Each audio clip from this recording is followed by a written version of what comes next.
Hi hello ನಮಸ್ತೆ, welcome to ಸಾಕ್ಷ್ಯ media YouTube channel. So Gruhalakshmi ಯೋಜನೆಯ ಫಲಾನುಭವಿಗಳಿಗೆ ಒಂದು ಇಂಪಾರ್ಟೆಂಟ್ ಆಗಿರುವಂತಹ ಒಂದು ಅಪ್ಡೇಟ್ ಬಂದಿದೆ. ಸೊ ಎಲ್ಲರೂ ಕೂಡ ಇದೀಗ ಗೃಹಲಕ್ಷ್ಮಿ ಯೋಜನೆಗೆ ಮತ್ತೊಮ್ಮೆ ಅರ್ಜಿಯನ್ನು ಸಲ್ಲಿಸಬೇಕು. ಸೊ ಇದಕ್ಕಾಗಿ ಈ ಒಂದು 4 ನಿಯಮಗಳು ನಿಮಗೂ ಕೂಡ ಗೊತ್ತಿರಬೇಕು. ಸೊ ಇಲ್ಲ ಅಂತಂದರೆ ನಿಮಗೆ ಗೃಹಲಕ್ಷ್ಮಿ ಯೋಜನೆ ಹಣ ಇನ್ನು ಮುಂದೆ ಬರೋದಿಲ್ಲ. ಸೊ ಏನೆಲ್ಲ ಅಪ್ಡೇಟ್ ಇದೆ, ಸೊ ಎಲ್ಲನೂ ಕೂಡ ಈ ಒಂದು ವಿಡಿಯೋದಲ್ಲಿ ಕಂಪ್ಲೀಟ್ ಆಗಿರುವಂತಹ ಒಂದು ಮಾಹಿತಿಯನ್ನು ನಿಮಗೆ ತಿಳಿಸ್ಕೊಡ್ತೀನಿ. ಸೊ ಅದರಿಂದಾಗಿ ಈ ಒಂದು ವಿಡಿಯೋನ ಎಲ್ಲಿಯೂ ಕೂಡ ಸ್ಕಿಪ್ ಮಾಡದಂತೆ ಪೂರ್ತಿಯಾಗಿ ನೋಡಿರಿ.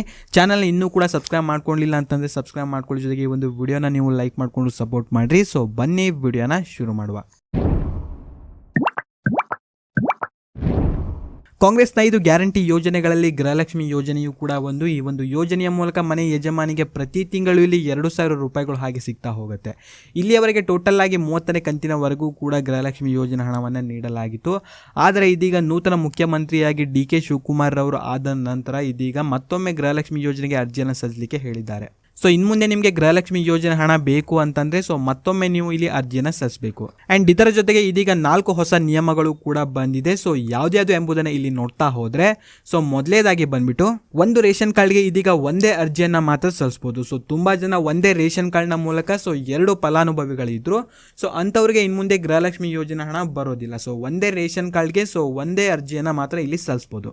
ಇನ್ನು 2ನೇ ನಿಯಮ ಬಂದ್ಬಿಟ್ಟು ಸೊ ಕರ್ನಾಟಕದ ಕಾಯಂ ನಿವಾಸಿಯಾಗಿರಬೇಕು. ಸೊ ಅವರ ಬಳಿ ಇಲ್ಲಿ APL BPL ಅಥವಾ ಅಂತ್ಯೋದ್ಯಮ ರೇಷನ್ ಕಾರ್ಡ್ ಇದ್ರೂ ಕೂಡ ಈ ಒಂದು ಯೋಜನೆಯ ಲಾಭವನ್ನ ನೀವು ಇಲ್ಲಿ ಪಡೆದುಕೊಳ್ಳಬಹುದು. ಇನ್ನು 3ನೇ ನಿಯಮ ಬಂದ್ಬಿಟ್ಟು ನೀವು ಅಥವಾ ನಿಮ್ಮ ಒಂದು ಪತಿ ಇಲ್ಲಿ ಇನ್ಕಮ್ ಟ್ಯಾಕ್ಸ್ ಏನಾದರೂ ಪೇ ಮಾಡ್ತಾ ಇದ್ರೆ ಸೊ ಅವರುಗಳು ಇನ್ನು ಮುಂದೆ ಗೃಹಲಕ್ಷ್ಮಿ ಯೋಜನೆಗೆ ಅರ್ಜಿಯನ್ನು ಸಲ್ಲಿಸಲಿಕ್ಕೆ ಆಗೋದಿಲ್ಲ. ಅಂಡ್ ಇದರ ಜೊತೆಗೆ ನಿಮ್ಮ ಒಂದು ರೇಷನ್ ಕಾರ್ಡ್ ನಲ್ಲಿರುವಂತಹ ಯಾವುದೇ ಒಬ್ಬ ಮೆಂಬರ್ ಇಲ್ಲಿ GST ಅಥವಾ ಇನ್ಕಮ್ ಟ್ಯಾಕ್ಸ್ ಏನಾದರೂ ಪೇ ಮಾಡ್ತಾ ಇದ್ರೆ ಸೊ ಅವರುಗಳಿಗೆ ಇನ್ನು ಮುಂದೆ ಗೃಹಲಕ್ಷ್ಮಿ ಯೋಜನೆ ಹಣ ಇಲ್ಲಿ ಬರೋದಿಲ್ಲ.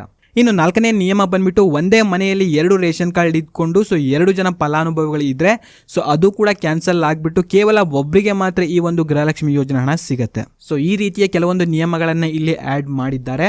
ಇನ್ನು ಗೃಹಲಕ್ಷ್ಮಿ ಯೋಜನೆದು ಇಲ್ಲಿಯವರೆಗೆ 30ನೇ ಕಂತಿನವರೆಗೆ ಮಾತ್ರ ಇದೀಗ ಬಂದಿದೆ. ಸೊ ನಿಮಗೆ ಇದೀಗ 30ನೇ ಕಂತಿನ ಹಣದವರೆಗೆ ಬಂದುಂಟಾ ಇಲ್ವಾ ಎಂಬುದನ್ನು ಪ್ರತಿಯೊಬ್ಬರು ಕೂಡ ಕಾಮೆಂಟ್ನಲ್ಲಿ ನೀವು ತಪ್ಪದೆ ಕಾಮೆಂಟ್ ಮಾಡಿರಿ.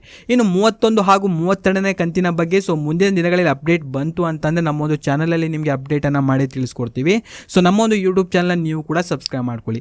ಸೊ ಇದಾಗಿತ್ತು ಗೃಹಲಕ್ಷ್ಮಿ ಯೋಜನೆ ಬಗ್ಗೆ ಇದ್ದಂಥ ಕೆಲವೊಂದು ಅಪ್ಡೇಟ್ಗಳು. ಸೊ ವಿಡಿಯೋನ ನೀವು ಲೈಕ್ ಮಾಡ್ಕೊಳ್ರಿ. ಚಾನಲ್ ಇನ್ನೂ ಕೂಡ ಸಬ್ಸ್ಕ್ರೈಬ್ ಮಾಡದೆ ನೋಡ್ತಾ ಇದ್ರೆ ಈ ಕೂಡಲೇ ಸಬ್ಸ್ಕ್ರೈಬ್ ಮಾಡ್ಕೊಳ್ಳಿ. ಹಾಗೂ ಈ ಒಂದು ವಿಡಿಯೋವನ್ನು ನೀವು ನೋಡಿದ್ದಕ್ಕೆ ಧನ್ಯವಾದಗಳು.